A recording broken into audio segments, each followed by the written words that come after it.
Please stand for the pledge.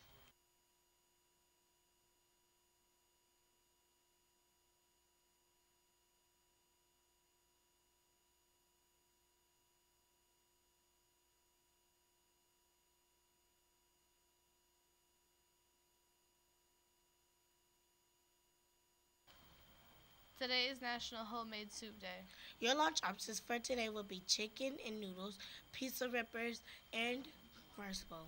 Our sides today are Oriental blend vegetables and a fresh veggie tray. There is a public park right in central London that even locals don't even know exists. That's a big story with the report.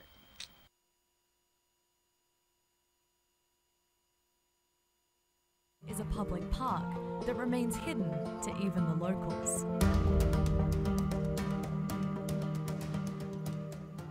The medieval-style church of St Dunstan in the east was built in around 1100 and has had a long 900-year-old history. In 1666, it was rebuilt after being damaged in the Great Fire of London. Then, during World War II, a direct hit during the London Blitz destroyed a majority of the structure, leaving behind only the north and south walls and steeple. Instead of rebuilding once again, the City of London decided to turn the remains of St Dunstan in the east into the public garden, which is accessible today, if you know where to look. Tucked away from the main road, the garden is situated between the Tower of London and London Bridge. The green ivy-covered walls, trees and flowers offer an enchanting escape from the city and serve as a reminder of London's history. Down in the pristine waters of the French Polynesia, there is what they call the Wall of Sharks. Here's Great Big Story with the video.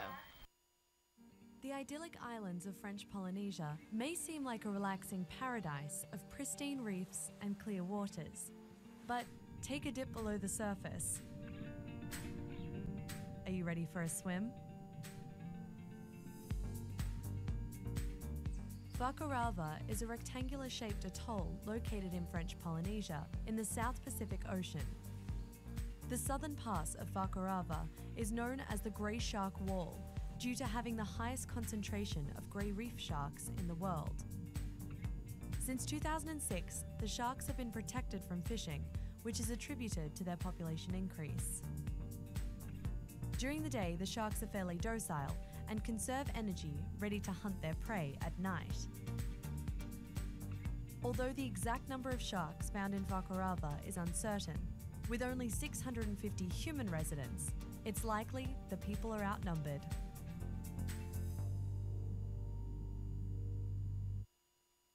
Kayla is one of the SeaWorld's orcas.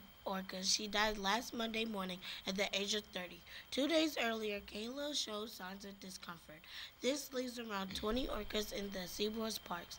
In 2016, the company stated that this generation of orcas will be the last, moving away from orca shows and more into rides and educational programs. Now to Wanya with the sports and weather. Thank you, anchors. Tomorrow will be a basketball game at home. Good luck. Also, all girls interested in playing softball this spring are invited to open gyms at Lawrence 68 Field House. See Ms. Melzoni with any questions. All students interested in running track this spring are invited to winter conditioning workouts at Lawrence from 4 to 5:30 for the month of February, every day after school. The sports birthday today is Cortland Finnegan. He is a cornerback for the St. Louis Rams. Today will be a high of 55 degrees with a low of 34 degrees. Now back to our anchors. Thanks, Wanye. Some of our students have been invited to participate in the NAEP test. Here's a video on what it is and why it is important.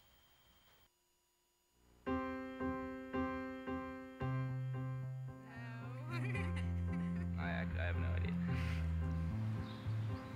Can I get a hint? I'm not the best test taker. Depends on the type of test. Preparing for them is not the funnest thing in the world. Oh, well, tests are not necessarily my friend. Tests are never fun. But I do try because nobody likes to fail at anything. No, I have not. NAEP. I've never heard of NAEP. I really don't know what NAEP is. National something education. I don't know what the A would stand for. Atomic Endangered Penguins. Have I ever heard of NAEP?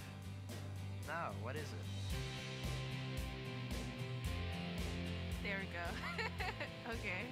It's a test administered to high school seniors, randomly chosen from across the country, to assess what they've learned throughout their education so far.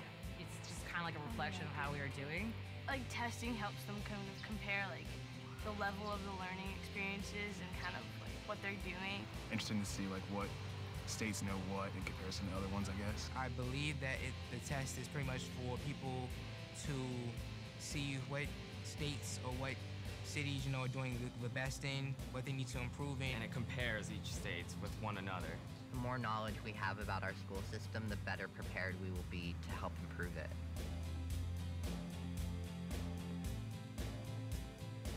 I think it'd be really useful. I think that, as Americans we have a right to know how we're doing. So this is pretty important. I have heard of that. Yeah, I've heard of the Nation's report card. The Nation has a grade. Yeah, in every I think it's like something like just how well schools are doing in general. It's a good way to like check on which state is like top dog and everything. So there needs to be some kind of way to, some kind of universal way to see if these states and how they match up with each other. If that's what they need to make policies and help our education system. If me taking this test can help improve the education system, then I'm for it. Maybe 3 or 4 hours. It's probably 6 hours, maybe. I think it would have to be a little shorter, like maybe 2 hours. That'd be heartwarming. It's only 90 minutes? Okay. Oh, really? That's surprising. That's not bad. Maybe I would take it then. That's a movie. That's the perfect length for me. Will this count against me? I just wouldn't stress about it as much since it's not like, it doesn't count towards a grade for school or like colleges don't see it. What kind of subjects are on the test? Like what it's gonna be all about?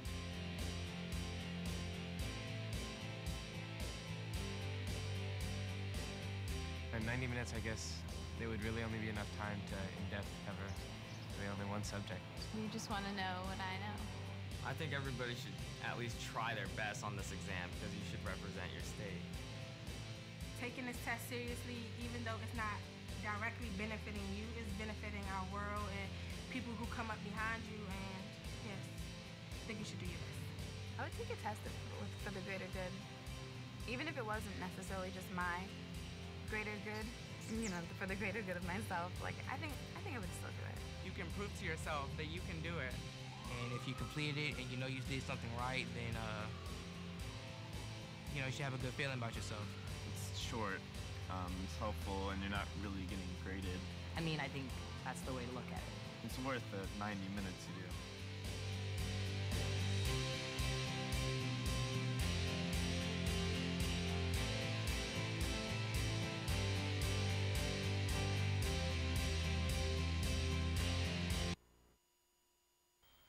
Our school newspaper is called Belzer Blog.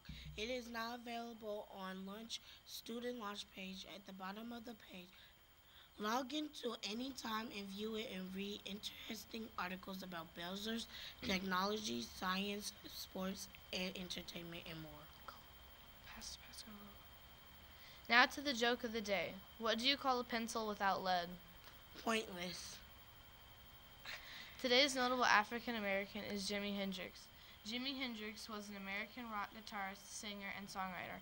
Although his career was only 4 years, he is widely regarded as one of the most influential electric guitarists in the history of popular music, and one of the best musicians of all of the 20th century. Today's random fact of the day is the right lung takes in more air than the left lung. Now to Mr. Harshaw with the rest of your morning announcements. Have a great day, Bruins! Good morning, Bruins. Be sure to check out that Belzer blog. I know our students have been working hard on preparing that publication. So check it out whenever you get some free time. Friday, with our delay, we did not get to read off our positivity passes, so I need the following 4 students to meet me right now in the cafeteria.